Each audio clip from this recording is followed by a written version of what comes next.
साहब, आपने कहा कि पठानकोट के बाद ऐसा सच हमला नहीं हुआ, लेकिन हम ये देखते हैं कि इन्फिल्ट्रेशन तो जारी है और कश्मीर में और पंजाब में हद से ज्यादा एनकाउंटर्स हो रहे हैं। ये भारतीय इंटेलिजेंस और भारतीय सेना की कामयाबी है कि वो इसको अटैक होने से पहले ही रोक पा रहे हैं। अभी एक टनल आप ही ने बताया था अपनी एक वीडियो में कि एक टनल पकड़ी गई थी, हथियारों का काशे पकड़ा गया जाता है और बहुत सारा हो रहा है। तो ये क्यों हो रहा है? अचानक पाकिस्तान ने इतना ज्यादा क्यों कर दिया है हमला? और इसको रोकने के लिए क्या किया जा रहा है? कि आफ्टर ऑल भारतीय फौजी शहीद तो हो रहे हैं इन सारे मामलात में। जी, आरिफ साहब, ऐसा है पाकिस्तान इसलिए करता है क्योंकि ये जो पूरा मैं आपको थोड़ा-सा तफ़सील से अगर समझाऊँ अगर आपकी इजाज़त हो तो। तो आरिफ साहब ऐसा है कि जैसे कि लाइन ऑफ कंट्रोल है वो तकरीबन 750 किलोमीटर लंबा है line of control. Line of control 750 kilometre लंबा है और इंटरनेशनल बॉर्डर तो है ही हज़ारों किलोमीटर लंबा। तो पाकिस्तान हर जगह से कोशिश करता है कि घुसा दे। जैसे अभी जो आपने सुरंग का वाकया बताया, टनल का वाकया बताया, वो जम्मू साइड से हुआ था, साउथ ऑफ पीर पंजाल से। तो वहां पे बीएसएफ मुस्तैद है, बीएसएफ ने मुस्तैदी के साथ रोका उनको। अब जमीन के ऊपर से तो आ नहीं सकते, तो उन्होंने पहले हवाई रास्ता इख्तियार किया कि सब ड्रोन से कुछ हथियार भेजें। जब वो भी बीएसएफ ने मार गिराए तो उन्होंने बोला सुरंग से। तो किसी तरीके से भारत में जाना और कश्मीर में, क्योंकि कश्मीर का जब से आरिफ साहब 370 हटा है ना, तो हवा निकल गई। आपकी पत्थरबाजी ना के बराबर हो रही है कश्मीर में, ना के बराबर। क्योंकि एनआईए ने बहुत जबरदस्त काम करा है, नेशनल इन्वेस्टिगेशन एजेंसी ने, एनआईए ने पूरी जिसको कहते हैं कि नल बंद दिया कश्मीर में जहां से फंडिंग होती थी। एंड बड़ी इफेक्टिव प्रोफेशनल एजेंसी हमारी, तो उसने नल बंद कर दिया वहां पे। उसके बाद ये सब जिनको जेल में डाला गया, फारूक अब्दुल्ला, महबूबा मुफ्ती और जितना भी गुपकार गैंग है। और इसके अलावा वहां पे जो जमाते इस्लामी थे, जमाते इस्लामी को काफी हद तक रोका गया। उनके जो मदरसे थे जमाते इस्लामी के, उनको रोका गया। और जो बाकी मदरसे हैं जो नॉर्मल हैं, जिनका जमात इस्लामी के साथ एफिलिएशन नहीं, वो अभी भी चल रहे हैं। मसाजिद तो चल ही रहे हैं, वहां पे काफी सारे हैं। तो ये सब चीजें हुई। इससे क्या हुआ कि जो अटैक थे सिक्योरिटी फोर्सेस पे, वो बहुत कम हो गए। किसी को अंदाजा नहीं था, कम से कम मैं तो ये कह सकता हूँ हाथ खड़ा करके अपना, कि साहब मुझे अंदाजा नहीं था कि 370 हटाने के बाद इतने पॉजिटिव इफेक्ट्स आएंगे। जहां तक इंडियन आर्मी की बात है, इंडियन आर्मी कोशिश कर रही है, लेकिन कहावत है ना कि मतलब we have to be lucky every day, they have to be lucky just once. ये इंग्लैंड में आई थिंक किसी ने कहा था, मार्गरेट थैचर ने, किसी ने कहा था बहुत पहले टेररिस्ट के बारे में कहा था कि हमें तो हर रोज लकी रहना पड़ेगा कि वो कोई बड़ा वारदात अंजाम ना दे सके। लेकिन उनको सिर्फ एक बार लकी रहना है, वो 1000 बार कोशिश करते हैं, 1000 बार। हम लोग 999 बार उनको रोक देते हैं।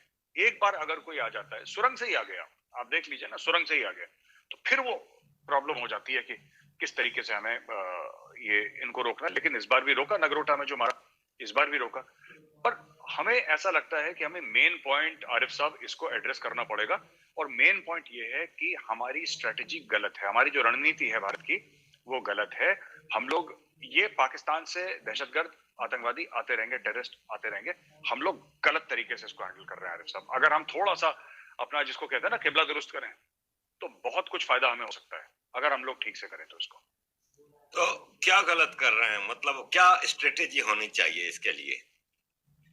देखिए सब स्ट्रेटेजी सिंपल होनी चाहिए कि ये जो एनएसएस साहब ने बात करी थी ना डिफेंसिव ऑफेंस की, अक्सर एनएसएस साहब करते हैं कि नेशनल सिक्योरिटी एडवाइजर हैं डोवाल साहब, अक्सर बात करते हैं डिफेंसिव डिफेंसिव ऑफेंस की कई सारी चीजें हैं।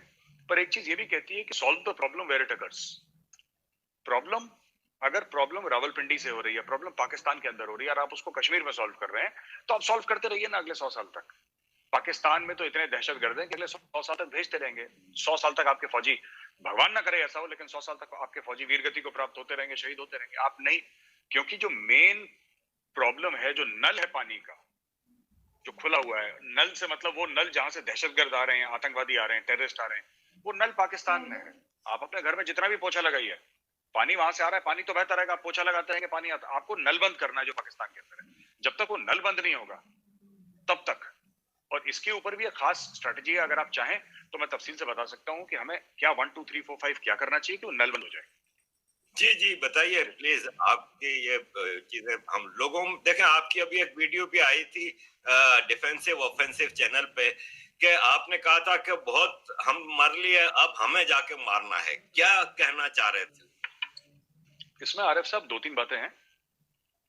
जब ये दहशतगर्द आते हैं पाकिस्तान से, तो आरिफ साहब वो किसको मारते हैं यहाँ पे? सिविलियंस को तो मारते हैं, लेकिन उनके टारगेट हैं, वो फौजियों को मारते हैं। लेकिन जब हम जवाबी कार्रवाई करते हैं, हम तो सिर्फ आतंकवादियों को मारते हैं, हम तो पाकिस्तानी फौजी को नहीं मार रहे।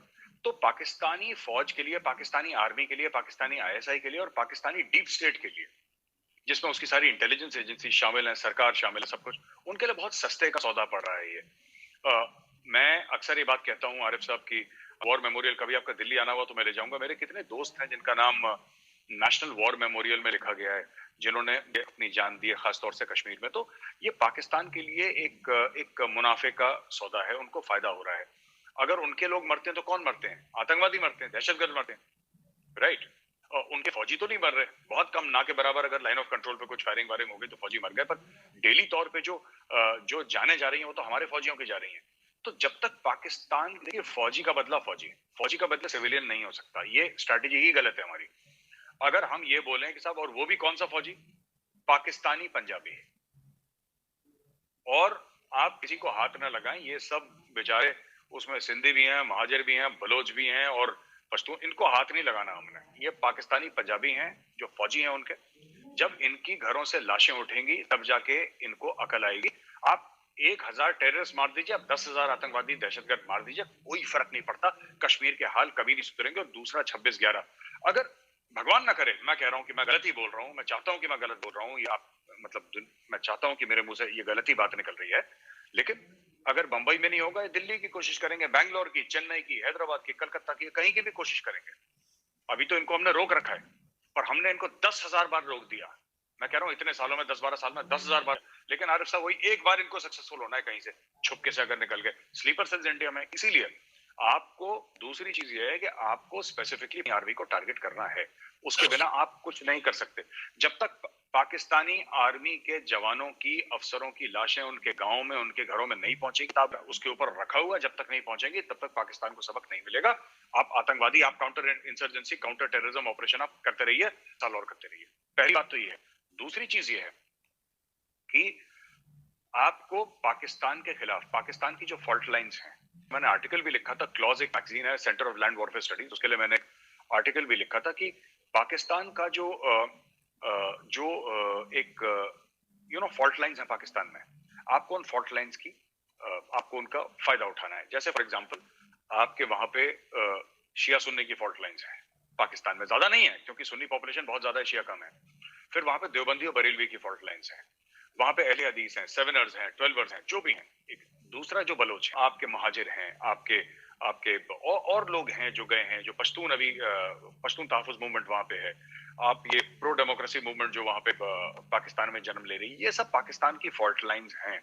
और इसके लिए एक खासा बजट तैयार करके खुले में आके इंडिया सपोर्ट करे इस चीज को। और कि मैं कई बार कह चुका हूं, मैं दोबारा आपकी शो में आरिफ साहब कहूंगा कि इंडिया बलोचों को, कम से कम जो सिंधु देश वाले हैं उनको, महाजिरों को, जो भी है, इनको आप एम्बेसी इन एग्जाइल का दर्जा दें इंडिया में, ठीक है?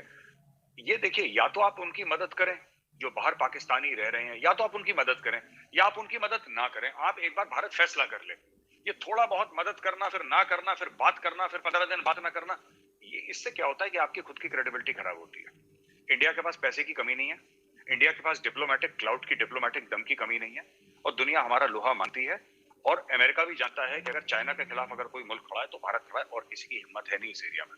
तो हमें यह करना चाहिए आरिफ साहब कि नई दिल्ली में, चाणक्यपुरी में, एक लाइन से आप 4-5 पाकिस्तान की जो भी फॉल्ट लाइंस है, आप एम्बेसी इन एक्साइल खोलें। आप बलोचों को बुलाएं, यहाँ पे जो बलोच हैं वो आएंगे, यहाँ पे महाजिर आएंगे, यहाँ पे पश्तून आएंगे, और आप बोलिए कि यहाँ पे, और इनका बजट तैयार करके इनके जो बच्चे हैं इनको ट्रेनिंग देनी है। पर ट्रेनिंग किस में? हथियार में नहीं ट्रेनिंग देनी, इनको ट्रेनिंग देनी है डिप्लोमेसी में, इनको पढ़ाई देनी है, इनको आला तालीम देनी है दुनिया के बेस्ट कॉलेजेस में। फिर इनको बोलना है कि तुम जाओ और बच्चों अपनी कहानी सुनाओ कि पश्तूनों पे क्या जुल्म हो रहा है। तुम हार्वर्ड जाओ, तुम कैम्ब्रिज जाओ, तुम ऑक्सफोर्ड जाओ, तुम मैसाचुसेट्स इंस्टीट्यूट ऑफ टेक्नोलॉजी जाओ, तुम वाटन जाओ, तुम येल जाओ, तुम दुनिया भर के जो कॉलेजेस हैं यूरोप और अमेरिका में, हर जगह जाओ, ऑस्ट्रेलिया जाओ, न्यूजीलैंड जाओ, दुनिया भर की जगह तुम जाओ और ये बात करो। तीसरी चीज, काउंटर प्रोपेगेंडा। एक तो एंटी प्रोपेगेंडा होता है, काउंटर होता है। एंटी वो हुआ कि पाकिस्तान ने प्रोपेगेंडा करा और आपने उसके खिलाफ कुछ कार्रवाई करी, राइट? काउंटर प्रोपेगेंडा में आपने एक तो वो करा ही जो करा, जो मैं बोल रहा हूं कि उसके खिलाफ करा। दूसरी चीज, आपने उसके पहले एक पाकिस्तान का जो पाकिस्तान के खिलाफ जो नजरिया है आपको वो सोशल मीडिया पे तैयार करना पड़ेगा। इसके लिए आपको फंड करनी पड़ेंगी डॉक्यूमेंट्रीज, आपको फंड करनी पड़ेंगी वेब सीरीज, आपको फंड करना पड़ेगा सिनेमा, आपको फंड करनी पड़ेंगी हॉलीवुड की फिल्में। और जरूरी नहीं कि हर हॉलीवुड की फिल्म $100 मिलियन की बन रही है, $10 मिलियन की, 20 की भी बनती है, हर किस्म की। तो आपके पास एक बजट होना चाहिए। आपका $60 बिलियन का एनुअल डिफेंस बजट है आरिफ साहब, इंडिया का 60 बिलियन। आप ये सब चीजों के लिए $1 बिलियन नहीं दे सकते? आप दे सकते हैं, आपके लिए कोई बड़ी बात नहीं है। कितना है? 7,000 करोड़, कुछ भी नहीं है 7,000 करोड़। आप 7,000 करोड़ रुपए इसके लिए डालिए कि यही काम होगा कि पाकिस्तान की फॉल्ट लाइन्स, इनके एम्बेसी, ये जो पश्तून है, महाजर है, इनके बच्चे, इनको आप दिल्ली में अब्रॉड आला तालीम दीजिए।